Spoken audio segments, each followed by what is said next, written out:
ইতিহাস সৃষ্টি করলো বর্ণপুরে সেল আইএসপি কারখানা। বর্ণপুর ইস্কো স্টিল প্ল্যান্টের সম্প্রসারণ প্রকল্পের অংশ হিসেবে কারখানার পুরনো 5টি কুলিং টাওয়ার ভাঙা হলো সফলভাবে। রবিবার দুপুর 12টা থেকে 12:45 মধ্যে সম্পন্ন হয় এই ভাঙার কাজ।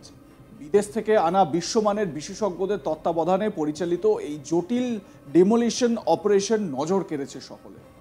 আধুনিক প্রযুক্তি ব্যবহার করে এমনভাবে টাওয়ারগুলো ধ্বংস করা হয়েছে যাতে আশপাশের কোনো পরিকাঠামো বা বাসস্থান ক্ষতিগ্রস্ত না হয়। আর সেই দৃশ্য প্রত্যক্ষ করে ঘটনাস্থলে উপস্থিত প্রচুর মানুষ তারা কৌতূহলের সঙ্গে সব দেখতে থাকে। প্রসঙ্গত এই টাওয়ারগুলো ধ্বংস করাই ছিল নয়া সম্প্রসারণ প্রকল্পের প্রথম ধাপ। আপনাদের ভিডিওটা প্রথমে দেখাই ভালো করে।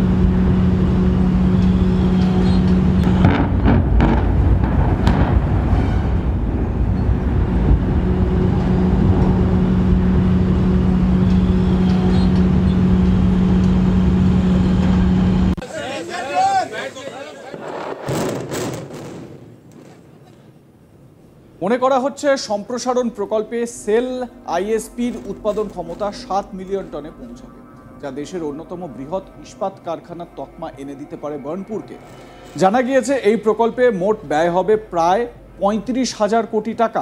আগামী 5 বছরের মধ্যে এই কাজ সম্পূর্ণ হওয়ার কথা। এর ফলে শুধু কারখানার কর্মীদেরই নয়, আসানসোল পুর নিগমের বর্ণপুর তথা আশপাশের গ্রামগুলির উন্নয়ন এবং কর্মসংস্থানের দিকে এক নয়া দিগন্ত খুলে যেতে পারে। তবে স্থানীয় বাসিন্দা যারা, তাদের বক্তব্য কি? এলাকাবাসী তারা এই বিষয়টিকে কেমনভাবে দেখছেন? প্রথমে আপনাদের শোনাই সঞ্জয় দত্ত নামে স্থানীয় এক বাসিন্দা, তিনি কি বলছেন শুনুন।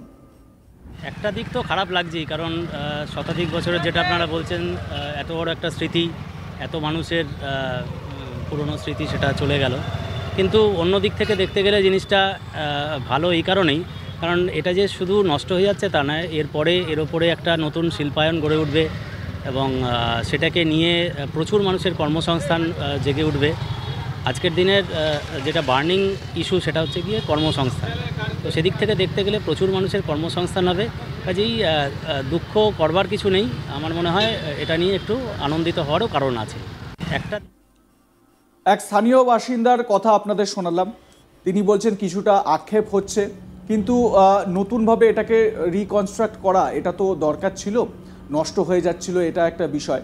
তো আরেকজনের সঙ্গে আমরা কথা বলেছিলাম, ওই এলাকারই মানুষ গঙ্গা সাগর প্রসাদ, তিনি কি বলছেন এ বিষয়ে শুনুন। एक तरह से ये सुंदरता तो ख़त्म हो गया और ऐसा कभी भी जीवन में बनाने नहीं सकेगा कोई भी जो बना था ये चीज़। और जो तालाब को भी भराट किया जा रहा है, ये तालाब को भी भराट, वो बहुत सांस्कृतिक चीज़ है कि दोनों तरफ तालाब है, बीच में हम लोग को जाने का एक रास्ता था, उसमें बहुत बढ़िया लगता था देखने में। ये बहुत सारे यादें जुड़ा था ये जी हाँ, जी जी। क्या क्या यादें थी? याद तो बहुत कुछ है, बहुत कूलिंग एकदम पूरा ठंडा रखता था वहाँ पर, जितना भी हम लोग का AC रूम है वैसा बहुत कंट्रोलिंग रूम था वो। এ প্রসঙ্গে এক উচ্চপদস্থ কর্তা জানান, এটি শুধু একটি কারখানার সম্প্রসারণ তেমনটা নয়, এটি গোটা অঞ্চলের অর্থনৈতিক ও সামাজিক রূপান্তরের সূচনা। এর ফলে বেকার যুবকদের কর্মসংস্থানের নতুন দরজা খুলে যাবে এবং শহরের পরিকাঠামোরও ব্যাপক উন্নয়ন হবে। ইসকোর আধিকারিক এ বিষয়ে কি বলছেন শোনাবো আপনাদের। इसमें 5 कूलिंग टावर इसलिए ध्वस्त किया जा रहा है चूँकि नया मॉडर्न प्लांट जो हमारा आएगा अगले कुछ साल में, उस पर जो काम होना है वही उसी जगह पे होगा। चूँकि हमारे पास जगह की कमी है तो कूलिंग टावर का भी टेक्नोलॉजी चेंज हो गया है, तो इसीलिए उस कूलिंग टावर को ध्वस्त किया जाएगा। इसके लिए बाहर से एक्सपर्ट कंपनी आई है, एक बॉम्बे की कंपनी है जो एडिफिस बोल करके, और साउथ अफ्रीका की एक कंपनी है जिनको कि इसमें एक्सपर्टाइज है। बड़ी बड़ी बिल्डिंग को भी ध्वस्त करने में उनका एक्सपर्टाइज है, वो करेंगे। और ध्वस्त करने के लिए वो एक्सप्लोसिव्स का इस्तेमाल करेंगे जिससे कि आसपास का कोई भी एरिया में क्षति ना पहुंचे। तो इन टावरों का कंस्ट्रक्शन तो काफ़ी पहले हुआ था, करीब 1936 के आसपास सबका हुआ था, और इनमें से हाइट जो है 72 मीटर के आसपास है और चौड़ाई पाँचों का थोड़ा थोड़ा डिफरेंट है, 30 मीटर से लेकर के 45 मीटर तक है। तो इतना बड़ा टावर बोलते हैं एक्सपर्ट्स कि इंडिया में बहुत कम ही टावर हैं जो कितने बड़े हैं। सालों से शहर के किसी भी कोने से, आप यहीं से नहीं, रादर आसनसोल से भी 5 टावर दिख जाता था। तो एक उनको कोई भी पूछते थे कि इसको स्टील प्लांट कहाँ है, तो दूर से टावर दिखा देने से मालूम चलता था भाई इसको स्टील प्लांट वहाँ दिख रहा है। तो ऑफकोर्स बदलाव तो होते ही रहता है, जो पुराना चीज़ है उसको हटा करके उसी जगह पर नया चीज़ बनाना पड़ेगा। तो ये तो ज़िंदगी का नियम है। প্রসঙ্গত কুলিং টাওয়ার হলো তাপ নিয়ন্ত্রণে ব্যবহৃত একটি গুরুত্বপূর্ণ প্রযুক্তি যা ইস্পাত উৎপাদনের সময় সৃষ্ট বর্জ্যের তাপ অপসারণ করে। এই টাওয়ারগুলো ছিল প্রায় 1 শতাব্দী পুরনো এবং আধুনিক ব্যবস্থার সঙ্গে অসামঞ্জস্যপূর্ণ, আর সেই কারণেই সেগুলি ভেঙে ফেলে নতুন পরিকাঠামো গড়ে তোলার সিদ্ধান্ত নেওয়া হয়েছে। তাই এলাকাবাসী থেকে শুরু করে ইসকোর আধিকারিক সবারই কিছুটা মন খারাপ হলেও তবে আধুনিক যে প্রযুক্তিতে তৈরি কোনো কিছু সেটাকেই সবাই মানিয়ে নিতে চাইছেন বা গ্রহণ করতে চাইছেন। আপনাদের আরও একবার ভিডিওটা দেখাই কিভাবে এই কুলিং টাওয়ারগুলোকে ডেমলিশ করা হলো এবং এই বিষয়ে পুরো বৈজ্ঞানিক যে বিভিন্ন ভিত্তিগুলো সেই ভিত্তিগুলোকে মেনে কাজ করা হয়েছে। দেখুন।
এবং যেরকম আসানসোলের এই কুলিং টাওয়ারগুলো যেরকম একটা পরিচয় ছিল, যেরকম ইসকোর আধিকারিক বললেন যে যদি বলা হয় যে কোথায় ইস্পাত কারখানা রয়েছে তাহলে এই কুলিং টাওয়ারগুলোকে দেখালেই মানুষ একটা আইডিয়া করতে পারতেন। যদিও এলাকাবাসীও কিছুটা বিষণ্ণ, শতাব্দী প্রাচীন এই কুলিং টাওয়ারগুলোকে এভাবে ডেমলিশ করা হলো, কিন্তু বর্তমানে যে ধরনের প্রযুক্তি দরকার সেই প্রযুক্তির সঙ্গে এই কুলিং টাওয়ারগুলো খাপ খাচ্ছিল না বা সামঞ্জস্যপূর্ণ হচ্ছিল না। সেই কারণেই এই কুলিং টাওয়ারগুলোকে ভেঙে দেওয়া হলো বা ডেমলিশ করা হলো এবং একই সঙ্গে নতুন প্রযুক্তিতে কি আসতে চলেছে আগামী দিনে সেটাই হবে দেখার মতন বিষয়।